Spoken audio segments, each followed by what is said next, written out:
아이고, 오셨습니까? 오늘도 정겨운 혹보감 이야기 한술 떠가시지요. 구독, 좋아요 꼭 눌러주시면 더 따뜻한 이야기로 보답드리겠습니다. 이야기 출발! 밤마다 마당에 나가 달을 봤습니다. 그리고 혼잣말을 중얼거렸습니다. 달이 참 밝구나. 저 달이 내 팔자를 비춰주면 좋으련만 어머니라도 한 끼 푸짐하게 먹여드릴 날이 오기를. 어머니는 밤마다 한숨을 쉬었습니다.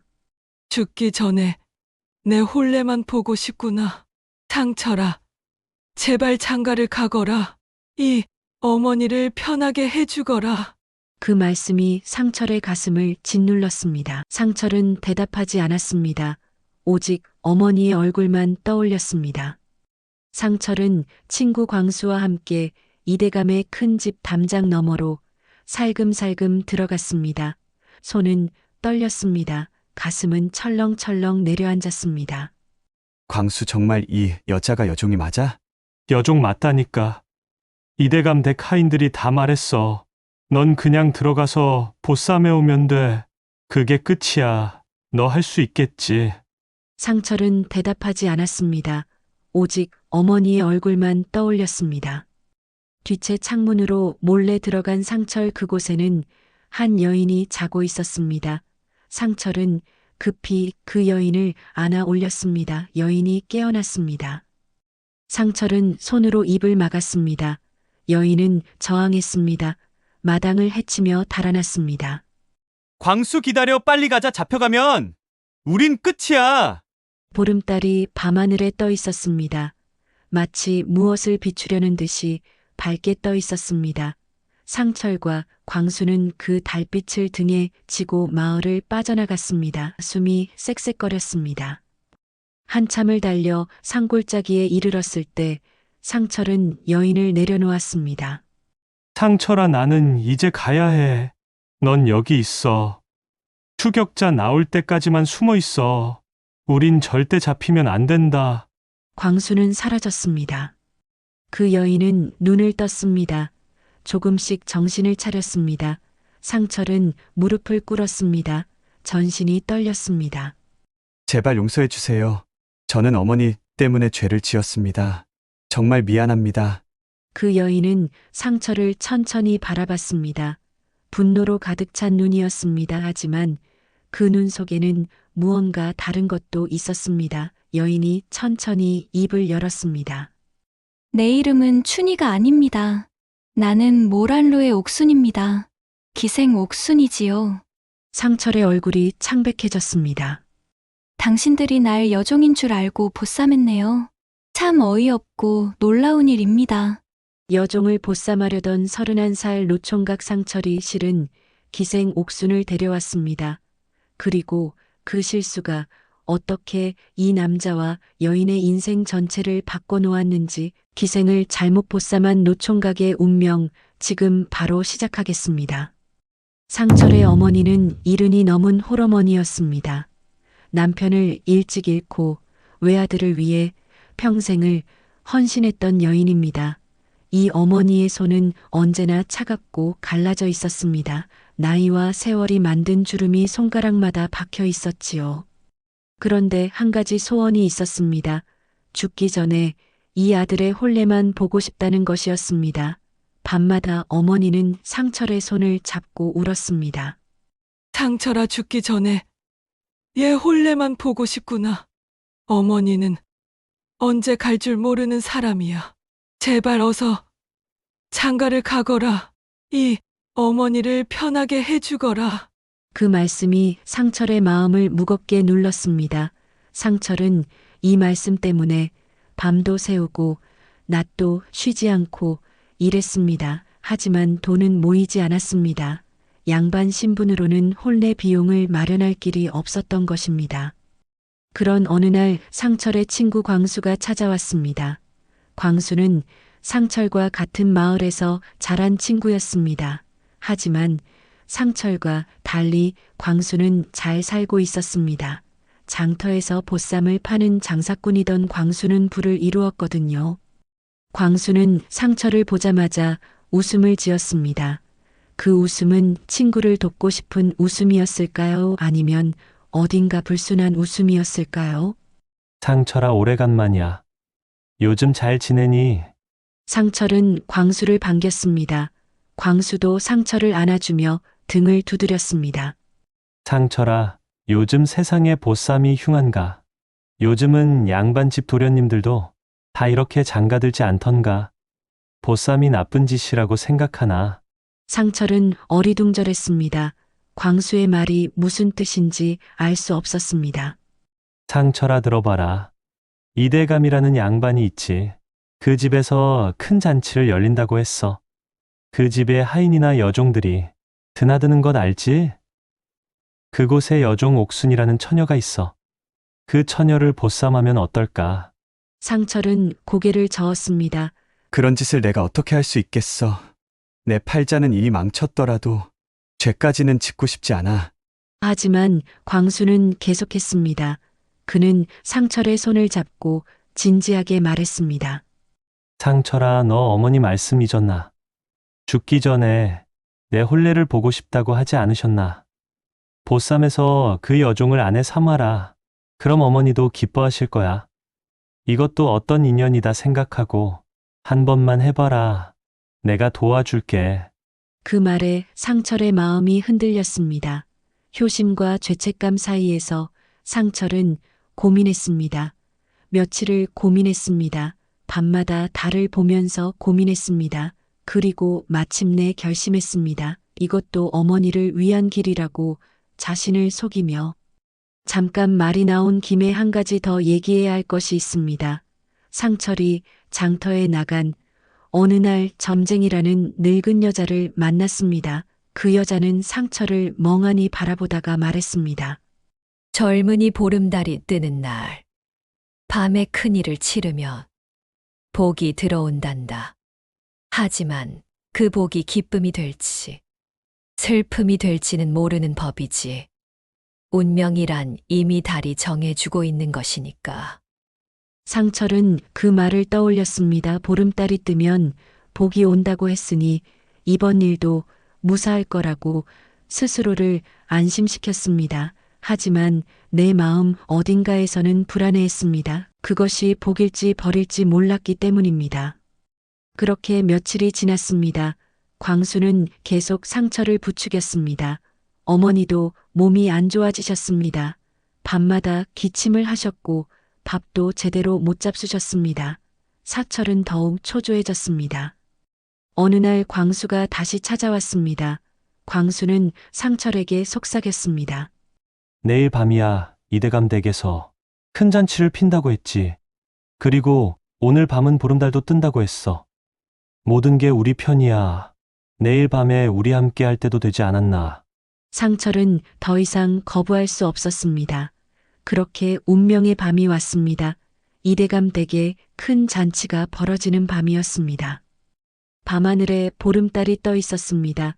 상철은 검은 옷으로 몸을 감싸고 광수와 함께 이대감 댁 담장 너머로 슬며시 진입했습니다. 마음은 철렁철렁 내려앉고 손은 떨렸습니다. 가슴은 쿵쿵 내려앉았습니다. 이것이 죄라는 게 뭔지 그 순간 처음으로 느껴졌습니다.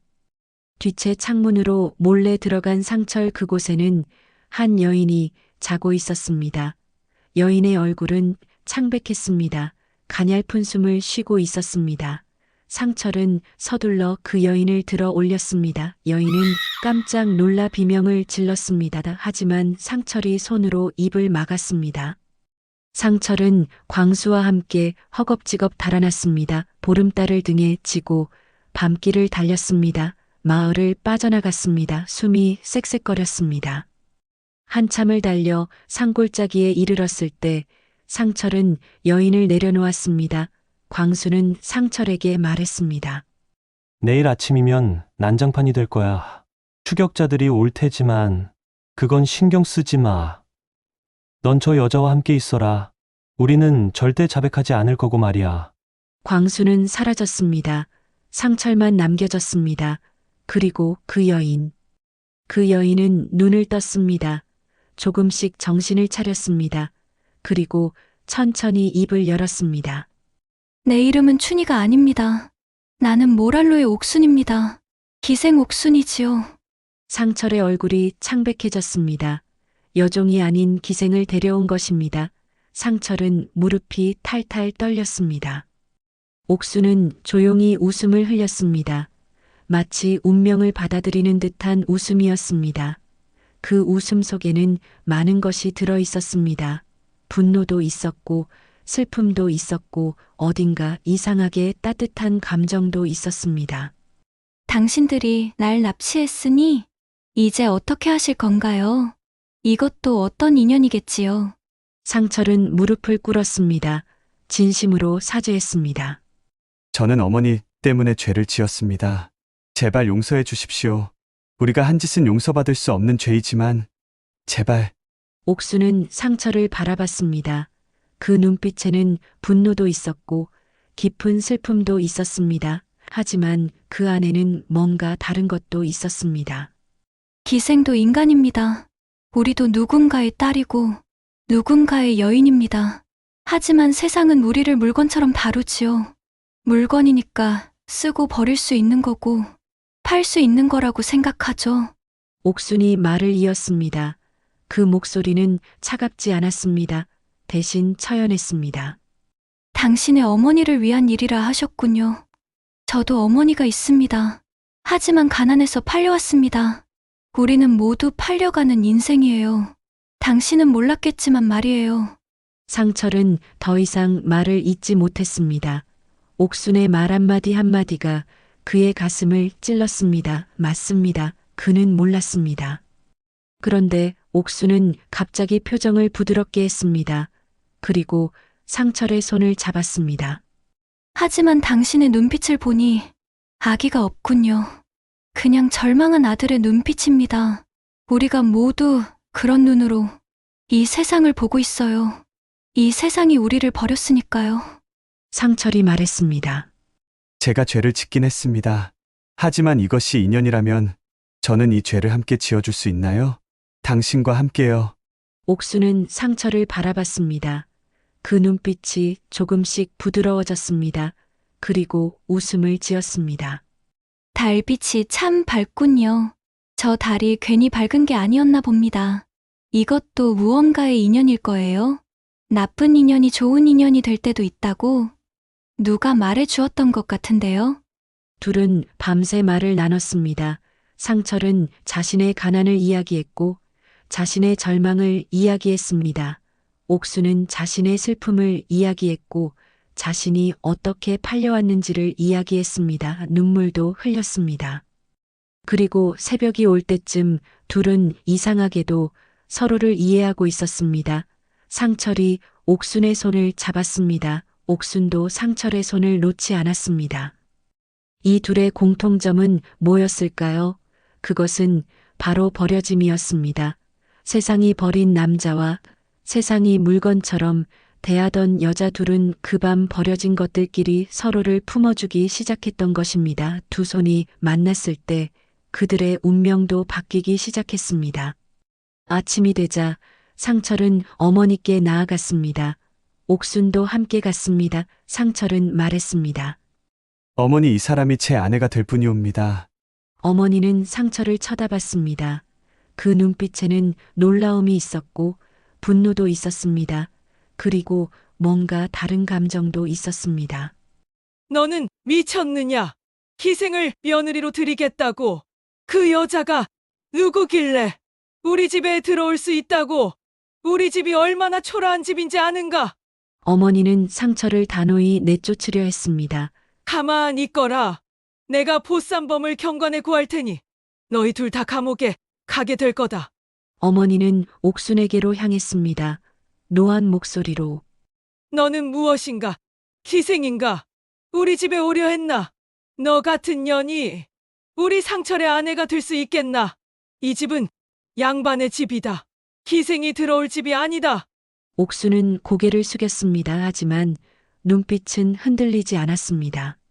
저는 기생이었습니다. 하지만 지금은 상철 서방의 아내가 되고 싶은 여인입니다. 어머니의 얼굴이 더 굳어졌습니다. 그리고 상처를 바라봤습니다. 그 눈에는 깊은 실망이 있었습니다. 하지만 상철은 무릎을 꿇었습니다. 그리고 옥순도 어머니 앞에 무릎을 꿇었습니다. 옥순의 눈에서는 눈물이 흐르고 있었습니다. 하지만 그 눈빛은 다짐으로 가득했습니다. 저는 이 집안의 인정을 제 손으로 얻어내겠습니다, 어머님. 옥순은 속삭였습니다. 마치 다짐하듯이. 어머니는 아무 말을 하지 않았습니다. 다만 돌아섰습니다. 그리고 방으로 들어갔습니다. 문을 닫았습니다. 그 문 뒤에서는 어머니의 울음소리가 들렸습니다. 그날 밤 달빛은 유난히 밝았습니다. 옥수는 마당 한가운데 서서 속삭였지요. 보름달이 사라질 때쯤 어머님 마음도 변해 있을 거예요. 이 보쌈이 아기가 아니라 인연임을 어머님도 알게 되실 거예요. 제 손으로 그 인연을 만들어내겠습니다. 그 말은 약속이자 결심이었습니다. 그리고 그것은 옥순이 자신에게 한 맹세였습니다. 그 밤 어머니는 혼자 남겨진 방에서 울었습니다. 손자의 혼례는 보겠지만 그것이 기생과의 혼례라니. 세상이 그들을 뭐라고 할 것인가. 어머니의 어깨는 흔들렸습니다. 밤새 어머니는 옛 며느리의 모습을 떠올렸습니다. 그녀는 어떤 여인이었을까 어머니는 알지 못했습니다. 하지만 지금 이 집에 들어온 여인은 다른 여인입니다. 기생이지만 다른 뭔가가 있는 여인. 새벽이 되자 어머니는 깨어났습니다. 그리고 들었습니다. 마당에서 빗질하는 소리를. 옥수는 일어나 마당을 쓰고 있었습니다. 달이 진 칠흑 같은 어둠 속에서 옥수는 침묵하며 일했습니다. 한 획 정가락에 마당을 쓸어내고 있었습니다. 어머니는 창문 너머로 그 모습을 지켜봤습니다. 말 한마디 없이 아무도 시키지 않았는데 이 여인은 왜 저렇게 일을 하는가 어머니는 그것을 이해할 수 없었습니다. 하지만 지켜봤습니다. 그렇게 하루가 지났습니다. 옥수는 매일 새벽마다 일어났습니다. 하지만 어머니는 옥순에게 아무 말도 하지 않았습니다. 다만 관찰했습니다. 일주일이 지났습니다. 옥수는 밥을 지었습니다. 모란루에서 배운 요리 솜씨를 살려 어머니께서 좋아하실 만한 음식을 만들었습니다. 구수한 된장국에 흰 쌀밥 그리고 버섯을 무쳐 담은 반찬. 어머니는 밥상을 받습니다. 한 숟가락 집어 입에 넣었습니다. 그리고 눈을 감았습니다. 오랫동안 눈을 감은 채 무언가를 씹고 있었습니다. 모란루의 향기가 났습니다. 기생의 손에서 나오는 음식의 냄새하지만 그 안에는 어머니를 위한 마음이 담겨 있었습니다. 그 밤 어머니는 몸이 안 좋아졌습니다. 밤새 열이 나고 헛소리를 했습니다. 상철은 어머니 옆을 떠나지 않았습니다. 하지만 어머니가 계속 열이 심하게 나자 상철은 옥순을 흔들었습니다. 어머니가 위독하신데 어떻게 해야 할까요? 옥수는 물을 떠다 어머니의 이마를 닦았습니다. 그리고 가냘픈 목소리로 말했습니다. 어머님 괜찮으실 거예요. 제가 여기 있으니까요. 옥수는 밤새 어머니 옆을 떠나지 않았습니다. 어머니가 물을 마시라고 하면 한 숟가락씩 떠먹였습니다. 어머니가 헛소리를 하면 조용히 손을 잡았습니다. 새벽이 되자 어머니의 열은 내렸습니다. 그리고 눈을 떴습니다. 첫 것이 보인 것은 옥순의 얼굴이었습니다. 피곤해 보이는 옥순의 얼굴. 옥순은 밤새 자지 않고 어머니를 간호했던 것입니다. 어머니는 눈물을 흘렸습니다. 그것은 분노의 눈물이 아니라 다른 감정의 눈물이었습니다. 그날 오후 어머니는 상철을 불렀습니다. 상철아, 와봐라. 상철이 어머니 방으로 들어갔습니다. 어머니의 얼굴은 여전히 아팠지만 눈빛은 달라져 있었습니다. 저 여자는 뭐 하는 여자냐? 기생이었습니다, 어머니. 그럼 지금은 지금은 제 아내입니다, 어머니.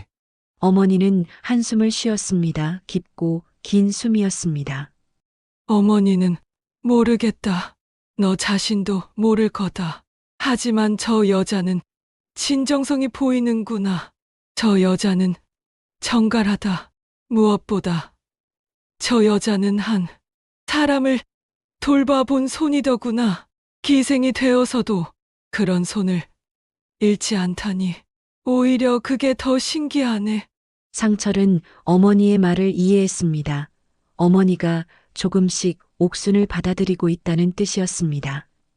일주일이 더 지났습니다. 어머니는 다시 병이 났습니다. 하지만 이번엔 다른 병이었습니다. 요통이었습니다. 오랫동안 힘든 일을 하며 낡아버린 어머니의 허리. 옥수는 어머니의 침실로 들어갔습니다. 어머니, 제가 좀 만져드려도 괜찮을까요? 이번엔 어머니는 거부하지 않았습니다. 옥수는 조용히 어머니의 허리를 주물렀습니다. 기생 시절 손님들을 위해 배웠던 손길을 이제 어머니를 위해 썼습니다. 어머니는 눈을 감았습니다. 그 손길에는 진심이 담겨 있었습니다. 상업적인 손길이 아니라 누군가를 진정으로 돌보는 손길이었습니다. 매일 저녁 옥수는 어머니의 방으로 들어갔습니다. 그리고 조용히 어머니의 허리를 주물렀습니다. 어머니는 그 시간을 기다리기 시작했습니다. 한 달이 지났습니다. 어머니는 상철을 불렀습니다. 이번엔 목소리가 완전히 달라져 있었습니다. 상철아, 와봐라. 상철이 어머니 방으로 들어갔습니다. 어머니의 표정은 밝았습니다. 내 아내를 간단히 혼례식이라도 올려주거라. 기생도 누군가의 며느리가 될 때 마음이 달라지는 법이다. 저 여자는 이미 달라졌다 하지만 세상이 인정하지 않으면 자신도 인정하지 못하는 법이지. 혼례식을 올려주거라.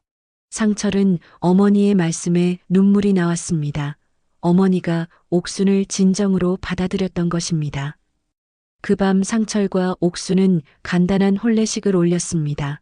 광수가 증인이 되어 주었습니다. 마을 노인 2명도 와주었습니다. 초라하지만 진심이 담긴 혼례식이었습니다. 어머니는 옥순의 손을 잡았습니다. 그리고 큰 목소리로 말했습니다. 이제 넌 우리 집의 며느리다. 이 집안을 위해 살아가거라. 하지만 그 전에 넌 먼저 그 마음을 지키거라. 그 마음이 지켜지면 모든 게 지켜지는 법이다.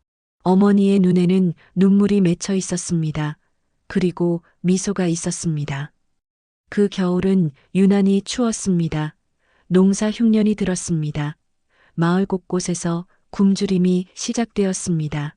상철의 집도 더욱 가난해졌습니다.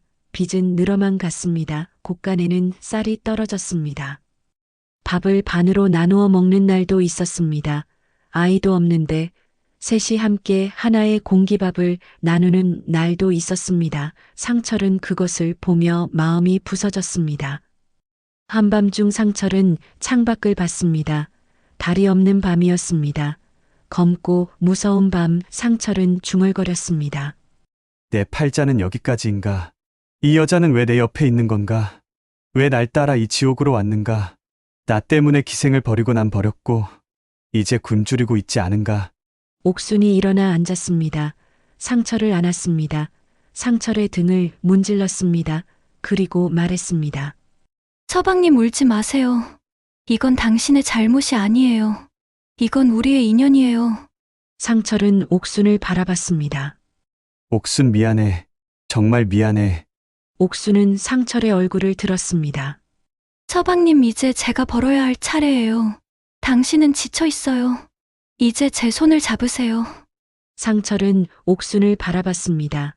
그 순간 옥순의 눈빛에는 강함이 있었습니다. 기생이었을 때의 강함, 그것이 다시 나타났습니다. 무엇으려? 이 마을 사람들의 일을 봐주는 거예요. 제가 모랄로에서 배운 게 뭐 있겠어요. 사람의 마음을 읽는 거죠.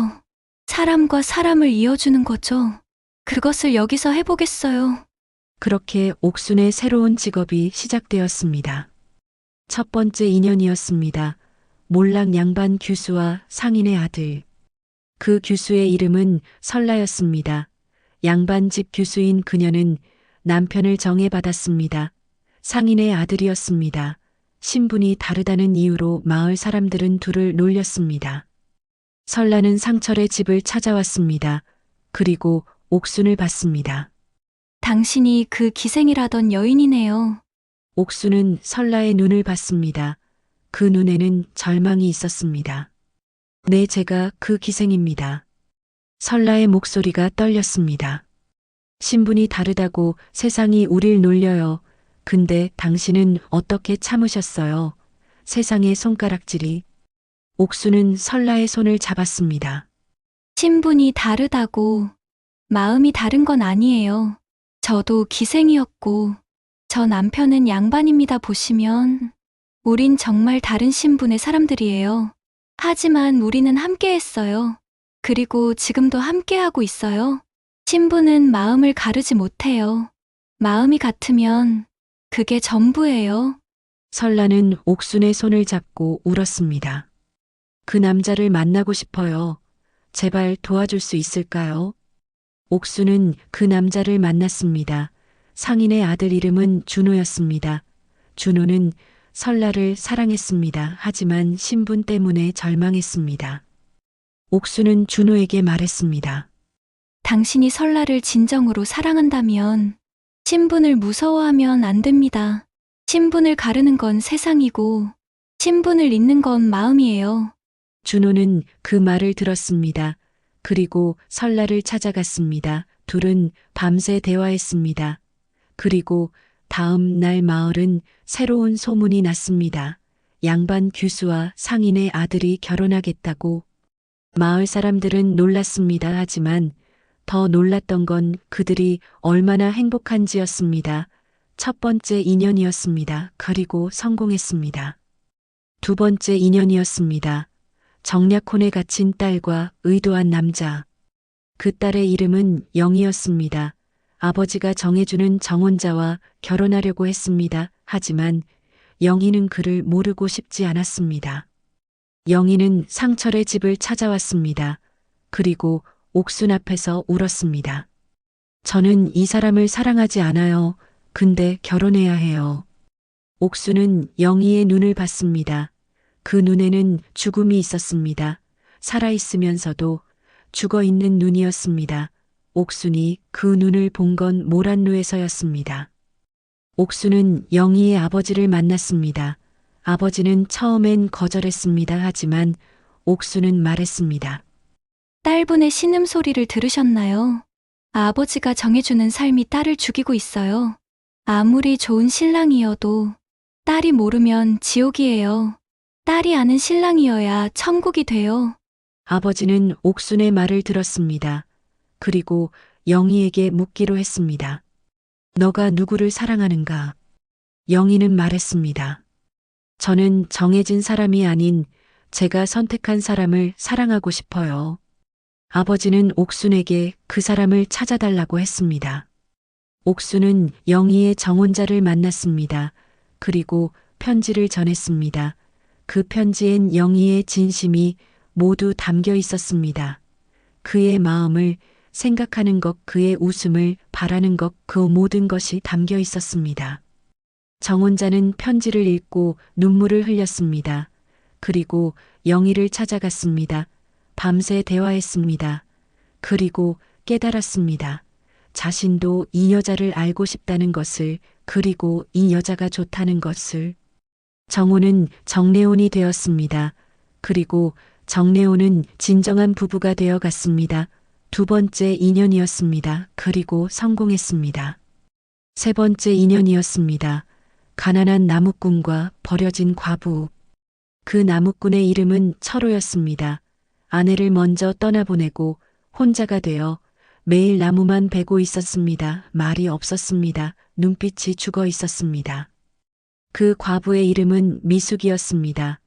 남편 잃고 아이도 없어 매일 누군가의 집에서 일을 하며 살았습니다. 목소리가 없었습니다. 존재감이 없었습니다. 옥수는 그 둘을 봤습니다. 그리고 알았습니다. 이 둘은 똑같은 상처를 가지고 있다는 것을. 버려짐이라는 사처. 옥수는 철호에게 말했습니다. 혼자라는 게 얼마나 무서운지 알죠? 철호는 옥순을 봤습니다. 아, 그래요. 매일 죽을 생각을 해요. 옥순은 미숙에게 말했습니다. 누군가를 기다린다는 게 얼마나 아픈지 알죠? 미숙은 옥순을 봤습니다. 네, 매일 누군가가 저를 부를 생각을 해요. 근데 아무도 부르지 않아요. 옥순은 그 둘을 만나게 했습니다. 처음엔 어색했습니다. 하지만 철호와 미숙은 서로를 봤습니다. 그리고 알았습니다. 내가 아는 상처다라는 것을. 둘은 천천히 말을 시작했습니다. 서로의 상처를 나누기 시작했습니다. 그리고 한 달이 지났을 때 철호는 미숙에게 말했습니다. 당신 저랑 결혼할래요? 미숙은 울었습니다. 네, 저도 당신과 살고 싶어요. 하지만 문제가 있었습니다. 혼례 비용이었습니다. 둘은 너무 가난했습니다. 옥수는 상철에게 말했습니다. 서방님, 저 둘이 결혼할 수 있도록 도와줄 수 있을까요? 상철은 가난했습니다. 하지만 그는 나무를 벼기로 결심했습니다. 한 달 동안 상철은 매일 산으로 들어갔습니다. 새벽부터 해질 때까지 상철은 나무를 벼기만 했습니다. 손에는 피가 났습니다. 등은 아팠습니다. 하지만 상철은 계속했습니다. 한 달 후 상철은 한 짐의 나무를 모았습니다. 옥수는 그 나무를 팔았습니다. 그 돈으로 철호와 미숙은 혼례식을 올렸습니다. 혼례식 날 철호와 미숙은 웃었습니다. 진정으로 행복한 웃음이었습니다. 세 번째 인연이었습니다. 그리고 성공했습니다. 마을 사람들이 말하기 시작했습니다. 저 상철 안 해봤냐? 다시 나타났어. 어딜 가도 사람들이 쫓아다니더라고 말이야. 웃긴 일이라고. 그리고 점점 더 사람들이 찾아왔습니다. 옥순의 중매를 바라며 마을 곳곳에서 사람들이 상철의 집으로 모여들었습니다. 옥순은 그들의 이야기를 들었습니다. 그리고 마음을 읽었습니다. 모란루에서 배운 기술을 이제 사랑을 위해 썼습니다. 10년이 지났습니다. 옥순의 중매 이야기는 마을을 벗어나 다른 고을로까지 퍼져나갔습니다. 사람들은 먼 길을 마다하고 옥순을 찾아왔습니다. 마을 사람들은 옥순을 부르기 시작했습니다. 달빛 중매쟁이 옥순이라고요. 그리고 말했습니다. 보름달이 뜨는 날 옥순이가 맺어준 인연은 절대 깨지지 않는단다. 10년이 지나도 그 인연은 살아있고 더욱 단단해진단다. 그게 옥순이의 비법이라고들 했습니다. 한편 상철은 달라져 갔습니다. 처음엔 품팔이를 하던 상철이 이제는 글을 다시 배우기 시작했습니다. 옥순의 권유였습니다. 서방님, 당신은 양반이에요. 당신의 글재주를 다시 피워봅시다. 어머님도 바라시고 있어요. 상철은 밤마다 글을 공부했습니다. 낮엔 품을 팔고 밤엔 글을 공부했습니다. 손은 거칠었지만 마음은 점점 부드러워져 갔습니다. 옥순이 그 곁에 있었기 때문입니다. 15년이 지난 후 상철은 과거 시험에 합격했습니다. 그는 한양으로 불려갔습니다. 벼슬은 작게 시작했습니다. 하지만 그는 계속 올라갔습니다.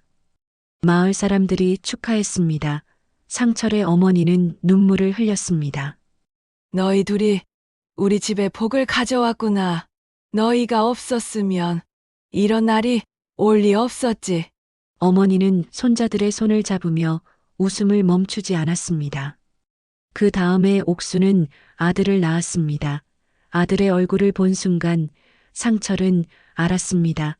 이것이 진정한 복이라는 것을. 상철은 아들의 이름을 복이라 지었습니다. 기생에게서 태어난 자식이지만 그것은 더 이상 중요하지 않았습니다. 그 아이가 태어났을 때 마을에 정말로 복이 들어왔기 때문입니다. 또 그 다음에 딸이 태어났습니다. 상철은 딸의 이름을 연이라 지었습니다. 보름달 아래 맺어진 인연이 이제 생명이 되어 태어난 것입니다. 복과 연 그 둘을 안고 있으니 상철의 집은 이미 부유했습니다.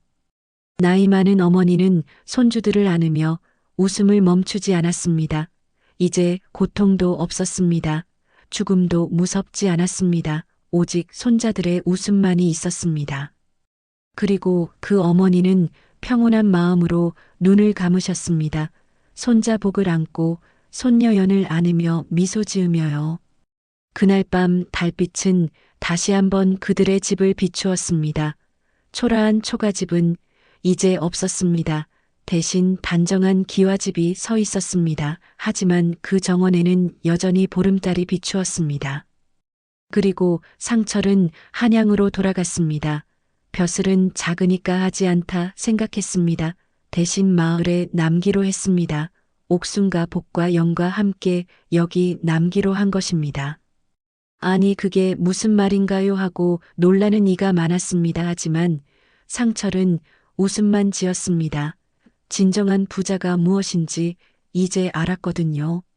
보쌈으로 시작된 인연이 복과 연으로 이어졌지요. 인연이란 잘못 맺어도 마음이 바르면 복이 되어 돌아오는 법입니다. 우리가 누군가를 만나는 것이 모두 기쁨만은 아니겠지요. 하지만 그 만남을 어떻게 받아들이느냐에 따라 인생이 완전히 달라지는 법입니다.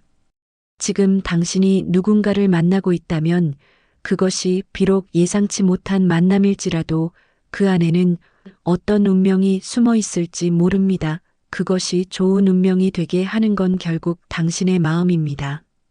재미있게 들으셨다면 구독과 좋아요 부탁드립니다. 감사합니다.